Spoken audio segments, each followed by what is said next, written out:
Mr. Anjo Iliana, abay delikado na pagkatapos ng Paskapaskuhan ngayong 2024. Ang lahat ng yan, but before that, if you haven't subscribed yet to my YouTube channel, please don't forget to like, share, and subscribe at hit mo na rin ang notification bell for more showbiz updates. Bago tayo of course magpatuloy sa ating updates for today's video, nais ko pong pasalamatan kayo for always watching and trusting this channel. Thank you so much sa inyong laging panonood at palagi ang pagsubaybay sa mga updates po natin. Maraming salamat po. And of course, syempre nais ko kayong batiin ng isang masagana at mapayapang Pasko, no, sa inyong lahat. Let's watch this video. Ayoko pong gumawa ng kwento, pero kung sila po kayo gumagawa ng kwento laban sa akin, ang panlaban ko dyan, the truth will set you free. Yan ang panlaban ko. Magsasalita na lang ako ng katotohanan. Kaya may final message kay Tito Sen. Tito Sen, nabibigyan kita ng isang linggo na kausapin mo yung mga bataan mo na tumigil na. Kasi habang tumatagal at habang si Christy Fermin, binabanatan daw ako. Tito Sen, ang dami kong alam sa inyo. Talaga bang akong gusto niyong kalaban? Talaga bang gusto niyong awayin, Tito Sen? Hindi ba pwedeng yung may alam ako sa inyo pero akin na lang yun, hindi ko na pagkakalat at huwag nyo na lang akong birahin. Binibilan nyo ako Kaya yan po, sana makapag-isip kayo at makapagkapo na nakiusap na ako kay Tony Cubera. Tito Sen, ganito ba talaga gusto mo, laglagan? Nasa sa yan. Nasa sa yan, nakakaya. Senate President ka pa naman. Tapos malalaman nila kung sinong kabit mo. Tsaka bukod sa kabit, yung girlfriend mo sa Itbulaga. Alam mo kasi sa Itbulaga, Bryce, alam naman ng mga taga doon kung sino yung karelasyon ni Tito Sen. Siyempre, hindi magsasalita Oo. Maraming, hindi naman lahat, pero may mga may alam naman yan. Ang nakakatawa nga ako dahil yung girlfriend niya na taga Itbulaga, bila mo, sabay pa sila ni Bossing. Uy. Nagkabukingan. Gusto niyo pa ba talaga? Gusto niyo talagang, gusto niyo ba? Gusto niyo bang awayin pa talaga ako? At ako, ang panglaban ko lang dito yung katotohanan. Yeah. Hindi ako 5 years sa Itbulaga. 20 years ako dyan. Alam kong nangyayari dyan sa loob. Kaya, pakiusap ko lang dyan sa Itbulaga. Mr. Tubiara, sir, kung paring boss Tony Tubiara, kausapin mo naman yung mga taga Itbulaga na kung pwede, tigilan nila ako kasi kung gusto nila ng siraan, sige, siraan nila ako. Pero hindi ako maninira, Mr. Tubiara. Magkikwento ako ng mga totoo na nangyayari dyan. Kaya kung ako sa inyo, i-meeting nyo yung mga buisit dyan. At sabihin nyo sa kanila na tigilan na ako kasi matinong tao naman ako na nanahimik, nagtatrabaho.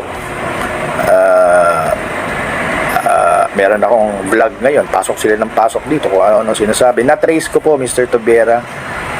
Same user, ibang account, same users. Yung ibang account nga, yung 5 years ako pa ginagamit pa At lahat yun, hindi naman lahat, yung karamihan na trace. Kaya tinanggap ko yung show. Sa Bulaga kasi pag nag-resign ka, hindi ka na makakabalik.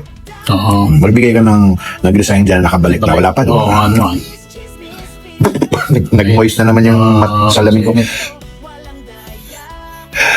Kita ba sa camera? Oo. Malabo na Yan. Kaya hindi po ako tinagal. At nag-resign po. At yun po yung dahilan ba't ako nag-resign sa mga anak ko. So, sana naliwanagan kayo. Marami pong maraming naninira sa akin ngayon ng mga trolls. Kung ano-anong sinasabi. Ako naman, kasi sinasabi nila, ano sinasabi? Manloloko ng mga estudyante. Hindi, peking diploma. Ito lang masasabi ko sa kanila. O di peke.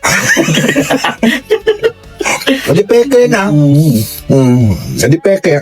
Ano pa ba sinasabi? Ginawa ko yun para sa pamilya ko. Ayaw ko sana umalis sa Bulaga, kaya lang inisip ko yung pamilya ko. Kaya tinanggap ko yung show. Sa Bulaga kasi pag nag-resign ka, hindi ka na makakabalik. Oo. Magbigay ka ng nag-resign dyan, nakabalik na, wala pa doon. Oo, Nag-moist na naman yung salamin ko. Kita ba sa camera? Oo. Malabo na Yan. Kaya hindi po ako Hindi pa ako tinagal. At nag-resign po. At yun po yung dahilan ba't ako nag-resign sa mga anak ko. So, yeah, sana naliwanagan kayo. Marami pong maraming naninira sa akin ngayon na mga trolls. So ano-anong sinasabi. Ako naman, kasi sinasabi niya, ano ba sinasabi? Manloloko ng mga estudyante. Hindi, peking diploma. Yeah. Ito lang masasabi ko sa kanila. O di peke. O di peke na. O di peke. Ano pa ba sinasabi? Ginawa ko yun para sa pamilya ko. Ayaw ko sana umalis sa Bulaga, kaya lang inisip ko yung pamilya ko. Kaya tinanggap ko yung show. Sa Bulaga kasi pag nag-resign ka, hindi ka na makakabalik. Magbigay ka ng nag-resign dyan na nakabalik na wala pa doon. Nag-moist na naman yung salamin ko.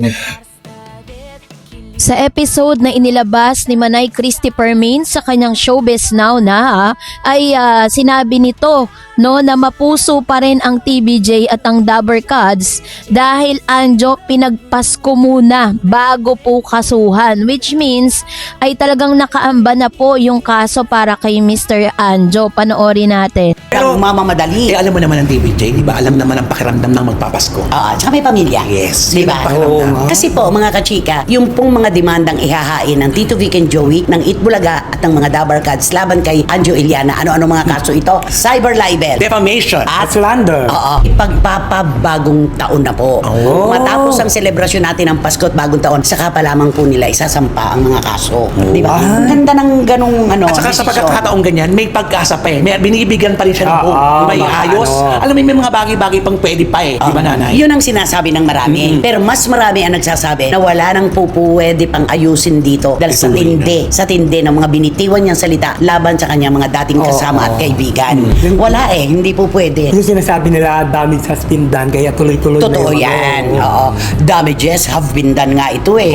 Di ba? At saka ngayon pa naman buhay na buhay pa rin yung mga, alam mo naman yung mga patutsyada, di ba? Tuloy pa rin.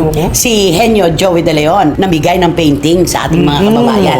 Pero ang sabi niya, hindi ito pwedeng ibenta kay Boss Toyo. Nag-usap na kami, hindi na niya bibilin. Sino ba kasi yung niregaluhan na ibinenta ang painting? So si Anjo. Alam mo, yun talagang pamantayan ko sa buhay. Kapag binili ko, maaari kong ibahagi sa iba. Pero kapag iniregalo sa akin, ibinigay, iniingatan ko. At marami na rin nakakapansin. Ang report ni Miss Christy Permin, sinabi nito na pinagpasko muna, pinadaan muna ang selebrasyon ngayong Pasko bago po nila tuluyan na ihain ang kaso para kay Mr. Anjo Iliana dahil po sa mga damages na ginawa nito sa social media. So, patong-patong na kaso nga ang nakaamba kay Anjo. Kaya po yung mga nagtatanong na netizen, bakit daw puro salita lang ang TVJ?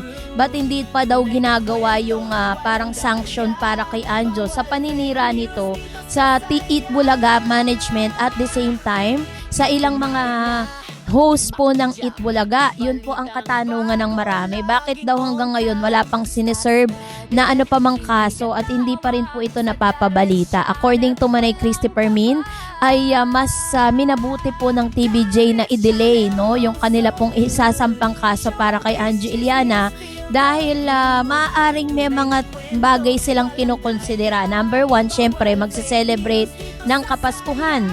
So inaantay po nila dito yung sinseridad ni Mr. Anjo Iliana sa paghingi ng tawad. Kasi sa mga paghingi niya kasi ng tawad sa publiko, kitang-kita naman talaga na hindi siya sincere doon po sa sinasabi niya. Salita ng mga laban sa kanyang mga dating kasama, hindi na siya regular na napapanood sa TikTok. Maaaring siya ay pinayuhan ng mga well-meaning friends. No? O baka naman buwababa kasi mga stars na binibigay sa kanya. Wala naman na talaga Kaya ayaw niya na. interesado. O maaaring naaalarma na siya. Di ba? At saka iniintindi niya ito. Iniintindi niya. Or kung sakali man po na may mapakiusapan siyang mga taong mamamagitan, hindi ko lang alam kung magtatagumpay. Kasi ito yung pagkakataon na kailangan may matuto dito ng leksyon. Hindi po pwedeng basta siniraan mo, winasak mo yung mga tao. Ganun na lang. Mga tao naman ang magagalit sa Tito Vic and Joey. Actually, sila talaga yung masigasig na i-push yan.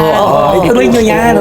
Kasi gano'n na lang ba yun? Kung sasalita ka ng kung ano-anong malayo sa katotohanan, winasak mo mga kaibigan mo, tapos ganun lang, di ba? Kung nakakahirap talaga yan. Tsaka yung mga tao talaga yung mula noon sila talaga nakikipaglaban sa comments. Hindi nga kumikibo yung grupo. Yes, Diba? sila. Mga kababayan natin na nagtatanggol sa kanila at talagang umuupa kay Anjo Iliana. Alam mo, hindi natin alam kung ano kahihinat na nitong problemang ito. Pero the mere fact na binigyan pa siya ng pagkakataon at bibigyan pa ng pagkakataon na magpasko muna at magbagong taon, ganda ng puso. Yes. Ay, Oo, si no. Joey. Iniisip pa rin nila yung kaligayahan ng pamilya niya. Kasi hindi lang naman sila may pamilya. Totoo. Hindi lang sila may mga According to Manay Christopher Min, ay hindi po pwedeng pagwalang bahala no ng TVJ ang ilan sa mga salita na inilabas at paninirang ginawa ni Mr. Anjo Iliana online sa kanyang TikTok account at TikTok live. Kaya naman inaasahan natin na pagkatapos po ng selebrasyong ito ay maisiserve na no at maaari pong pagbayarin ng danyos perwisyo ito pong si Mr. Anjo Iliana sa lahat ng kanya mga paninira o tinatawag na oral defamation, yung ilan sa mga kaso niya. Kaya naman na nakakalungkot man na kailangan danasin ito ni Mr. Anjo Iliana dahil sabi niya nga sa kanya pong TikTok na almost 20 years ang kanilang pinagsamahan sa Itbulaga. That's exactly the point. 20 years kayo magkakasama pero ikaw mismo ang sumisira sa pagkakaibigan ninyo dahil po sa paglabas mo ng mga mapanirang statement. Kaya naman hindi po palalagpasin ng Itbulaga Management at ng TVJ ang lahat ng kanyang pinaggagawa. Kaya naman, Anjo Iliana, have a Merry Christmas. And that's it for today. For more videos and updates, please don't forget to like and subscribe, and please don't forget to follow my Facebook page, Dar Eds TV and Dar Eds channel. God bless everyone.